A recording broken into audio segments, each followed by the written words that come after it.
čist malo vseeno Modri ptici, saj je to taka velika nagrada. Prvo leto je nagrado prejela pisateljica Stanka Kastel za roman Igranje. Drugo leto, naslednja nagrada je bila podeljena za mladinski roman Vinka Möderndorferja kot v filmu. Ta tretji nagrajenec je bil Roman Rozina z romanom Županski kandidat Gac. Tokrat je natečaj potegal za še neobjavljeno mladinsko delo in nagrajenca smo januarja razglasili. To je roman Zvezde vabijo Mihe Macinja. Z Mihom sva se zdaj že čisto domačila, 2 meseca sva zdaj intenzivno skupaj delala.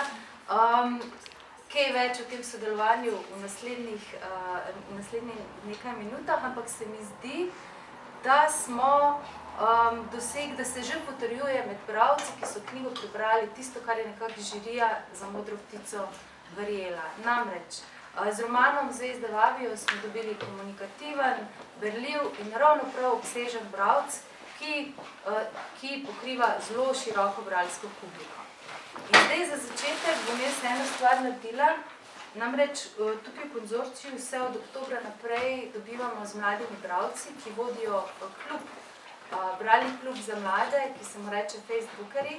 In ko smo se v petek dobili ob teh naših rednih srečanjih, ki jih imamo pred srečanji tukaj v konzorciju, sem jim jaz razdelila knjigo Zvezde vabijo. In to je bilo v petek popoldne, v soboto zjutraj, v 7:30 sem pa dobila tale message. Dobro jutro, Alenka, vem, da je zgodaj, ampak Zvezde vabijo sem včeraj zvečer začel brati in knjiga mi je tako všeč in je tako dobro, da si seveda nisem mogel pomagati in sem bral do onemoglosti. Sem skoraj na koncu, super je. Pa lep vikend. Evo, Miha, lepo take odzive dobivate, ne? Hvala, in splačal se je, da sem si kupil mobi kartico in ti poslal tak SMS. Slico daš prijatelj, ni nobena spletna prevara. Avtentično. Zdaj, prebrala sem to svojega pametnega telefona, to se zelo povezuje tudi s knjigo in z njeno vsebino, mogoče čisto na kratko. O čem roman? Gospa se klanja tehniki. Ja, ne tehniki, ampak sam delujemo na to. Damo čas. Hodete, izvolite. Sem se nehala klanjati. Čakaj bo zdaj vprašanje. Ja, v bistvu, da poveš čisto na kratko, zakaj je roman kratek svežetek vsebine. Zdaj so ga že stok zvajala. Ja, počasno dober rato. Hotel sem čisto enostavno zgodbo, pač o nekem dekletu, ki se prijavlja neko pevsko tekmovanje in je ona seveda prepričana, da zna super pet, ampak nenadoma vsi njeni prijatelji začnejo govoriti, da to ni res. Ne to narediti, ne to narediti. In potem njena prijateljica in njen brat opazita, da so ti prijatelji vsi virtualni. In potem se podata raziskovati, kaj sploh se dogaja. In skratka, v tem virtualnem svetu probate narediti resnico. In to je to. Namenoma sem hotel čisto enostavno zgodbo, ker je zelo zakompliciran, ampak se mi zdelo, da to je pa mladinski roman, tle pa ne smem komplicirati. Glavna nit zgodbe nas pelje na videz tipične situacije. Cela stvar se začne tako, da starejši mulci, močnejši, se spravijo nad mlajše, ampak stvari niso tako enostavne, niso tako črno-bele. Mislim, stvari nikoli niso tako enostavne, drugače literatura ne obstaja. Ampak gre pa za to, mislim, ko ne rečem, že začetek sem hotel imeti dokaj udaren. In imamo neko to punco, ki se vidi, da je ona aktivna junakinja in da bo ona vse to spedenala. Ampak pa na ta pritisk množice, ker v bistvu virtualna množica isto pritiska na nas kot realna množica, mi to ne ločimo. Ampak na ta pritisk množice ji povzame močno. In potem gre pa za to, kako njena prijateljica in brat probata ji pomagati. V romanu je ves čas prisotna tako pri glavnih junakih, predvsem dogajanje ta dvojna. Se pravi, nekaj, kar vidimo, imamo tole Kajo, glavno junakinjo, ki je na videz močna, pogumna, po drugi strani je sočutna, zelo senzibilna punca. Imamo tega Petra, ta drugega glavnega junaka, ki je gomota mišic in neumnosti, pa to spet ni tako. imamo ene take tipizirane junake, ki so nekako in dogajanje, ki je nekako značilno za en tak klasičen mladinski roman, to si zdaj že samo omenila. Ja. Ta pa mora imeti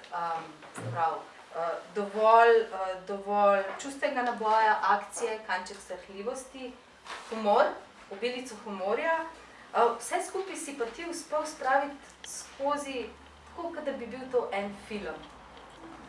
Ja, seveda. Ker jaz seveda sem zelo vizualen človek in jaz vidim prizore. In hkrati imam pa res ta drill, jaz sem začel kot programer. In potem sem pisal tudi filmske scenarije in jih še pišem in to je drill strukture.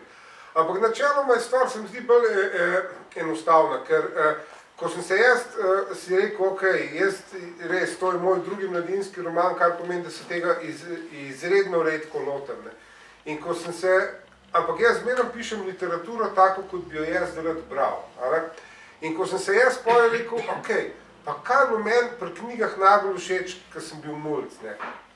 In potem sem se zelo živo spomnil onega občutka, ki ga je najtežje doseči, da se knjiga končuje in tebi je žal, da se končuje.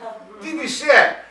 In to sem hotel, no. Kaj ne rečem? Hotel se pravi, kar bi vse ostalo je lepo iz tega izpeljano, da je zgodba zanimiva, napeta, da je ritem dokaj hiter, vse ostalo sem pa pol še zase dodal, da gre v bistvu v drugem planu za prikaz nekega mesta, neke družbe, nekega življenja in vse to. Ampak to nikoli ne sme biti motečene. Prvo je to, sedli ste na to pogan in zdaj se pelete.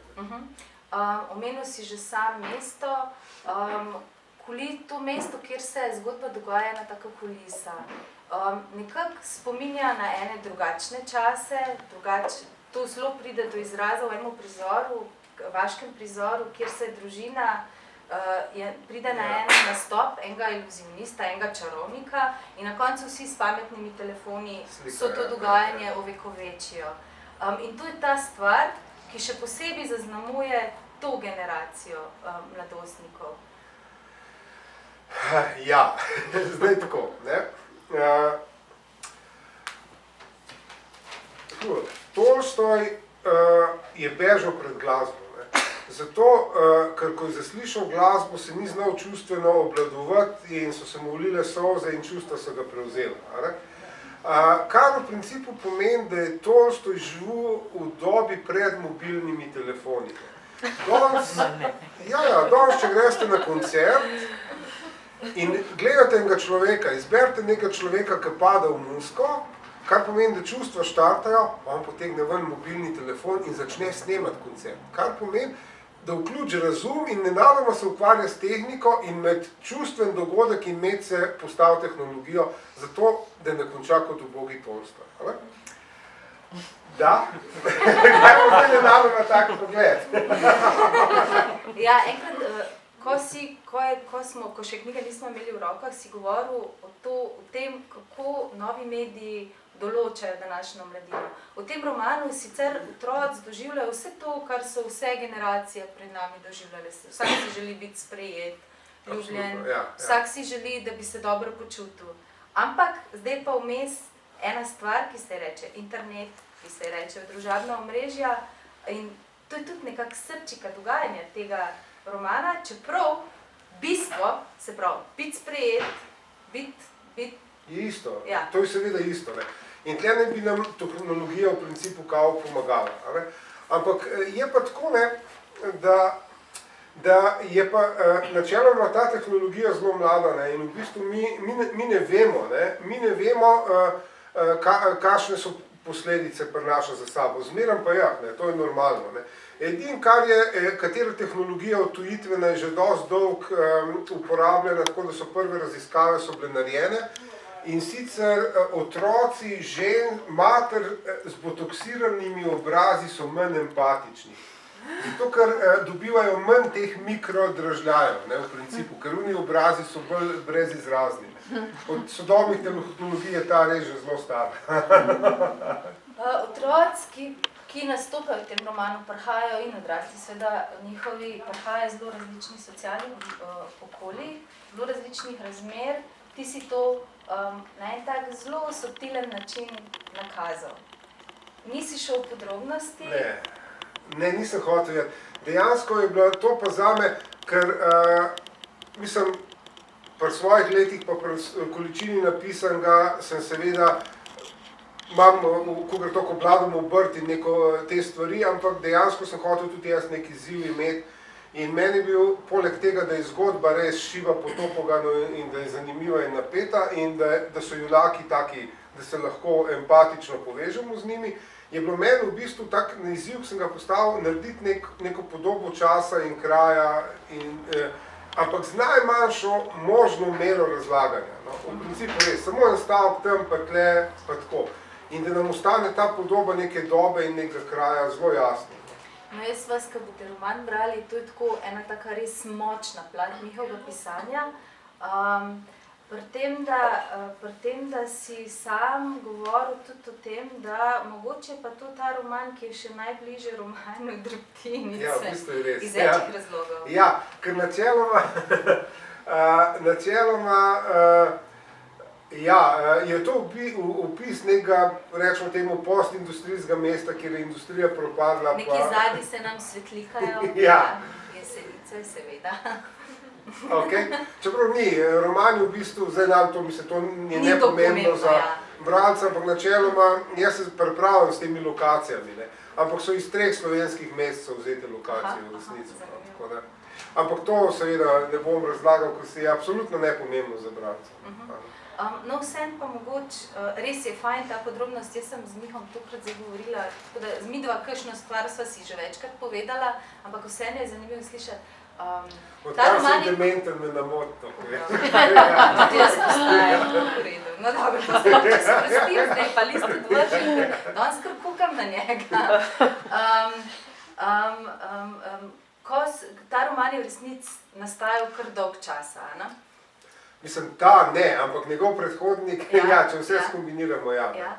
Ampak, ko je pa prišla ideja, ta glavna, je bila pa to ideja, ki si jo dobil nekje v enem tujem časopisu. Pa zdaj tako ne, jaz sem že napisal, predhodnik tega romana je bil v bistvu fantazijski roman, od katerega sem tukaj obdržal prvo poglavje in čist nič več. No. In en lik sem. Tako no, mislim minimalno. Vse ostalo je na novo in sem že absolutno vedel, da hočem narediti nekaj zelo realističnega. Ne. Je pa res, da v takih primerih je treba cilj čim bolj zdefinirati, kaj bi radi, potem pa se s tem ne več ukvarjati, ne? Ker možgani sami pazijo in najdejo neko zgodbo nekje. In to je bila zgodba, ki sem jo prebral v nekem tujem časopisu in sicer da je neka ženska ubila svojo hčerko, ker so jo v to prepričali vsi njeni virtualni prijatelji, ki jih je imela zelo veliko. In potem sem rekel, pa to je mladinski roman. Noben ne umre. Ne, tle ni nobenih umorov pa to. Ampak začel sem razmišljati o tem, da ima množica, da podcenjujemo virtualno množico, da ima točno isto moč, kar realna množica. Ker če ste zdaj vi obkroženi z neko množico, ki vam nekaj dopoveduje, in so to realni ljudje in vam skozi vsak dan nekaj govorijo, boste vi to ponotranjali prej ali slej. Redki ljudje so tako močni, da bodo šli skozi to. In zdaj, če imate virtualno množico, požgete zjutraj računalnik in se vam usuje, nekdo vam nekaj dopoveduje in potem še po Twitterju in stalno je to čisto isto. No, kar se v tem trenutku z aktualnim dogajanjem absolutno potrjuje. Tako, ja. S tem, da je mogoče še toliko težje, ker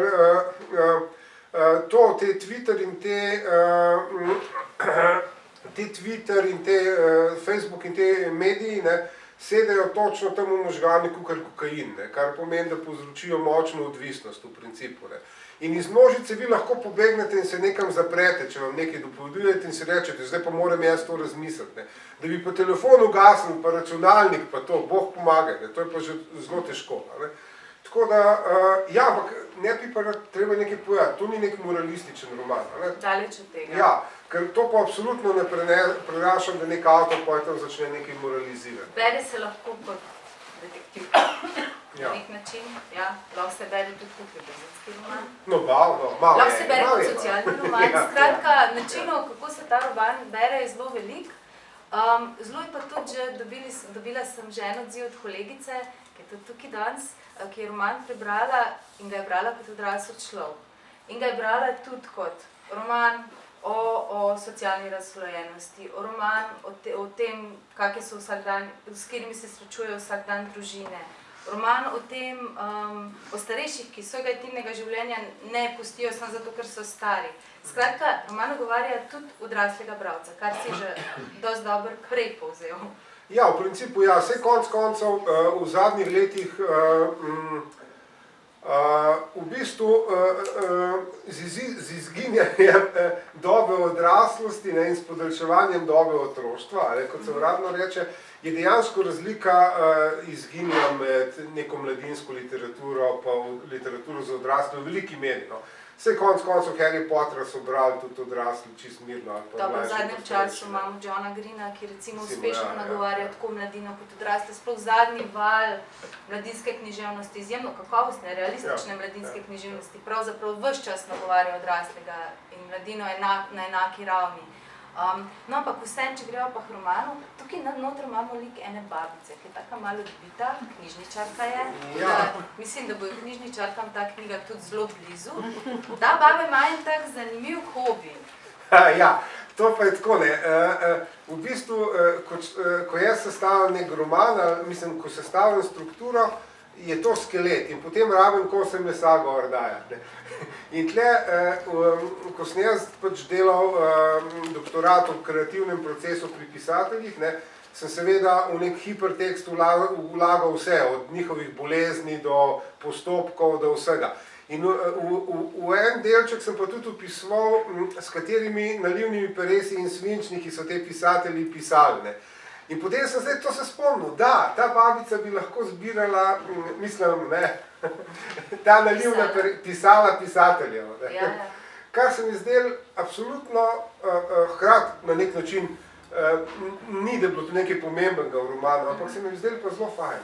Moja kolegica je to tako nagovorila, da je hotela možu za rojstni dan tako pisalo nabaviti. Od kjerga pisatelja? Od kjerga?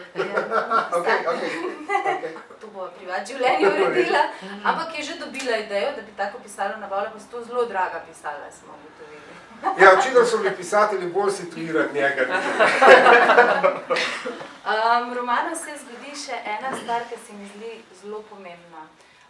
Glavni junaki se skozi cel roman povežejo, najdejo skupaj moč, da razrešijo en problem, ki se pojavi, kar je pa najbolj pomembno, da tisti glavni junaki najbolj zamoči, se sooči s posledicami svojih dejanj, jih sprejme te posledice in nekako je zaupal, da bo iz tega mladega človeka, ki je bil sposoben tega, postal tudi en zrel, odgovoren človek, kar se mi zdi v današnjem času, ki je zelo individualiziran, ki ni več sočutja, kjer sočutje je bolj na drugem mestu, kot na prvem, sploh trenutno zdaj še posebej pomembno sporočilo. Kaj pa jaz tem, če kaj drugega, absolutno me niso tle zanimali neki,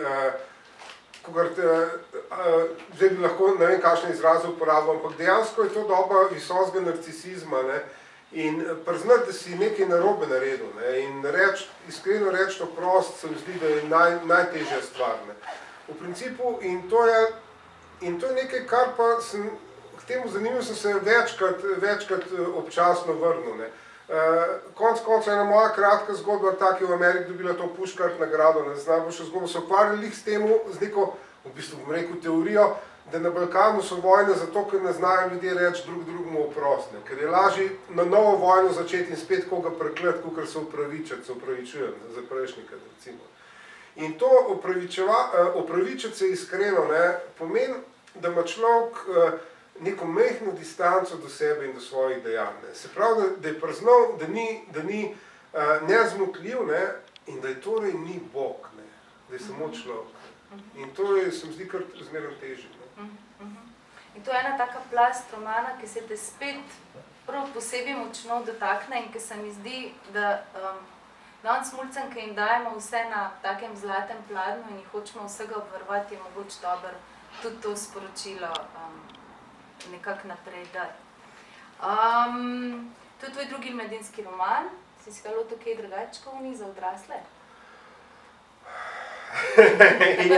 Ta prvi je bil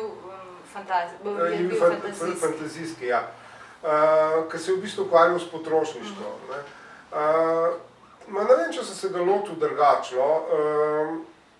Mislim, jaz zdaj sem že toliko v bistvu poznal svoj kreativni proces, kar pomeni, da zmeraj najprej naredim strukturo.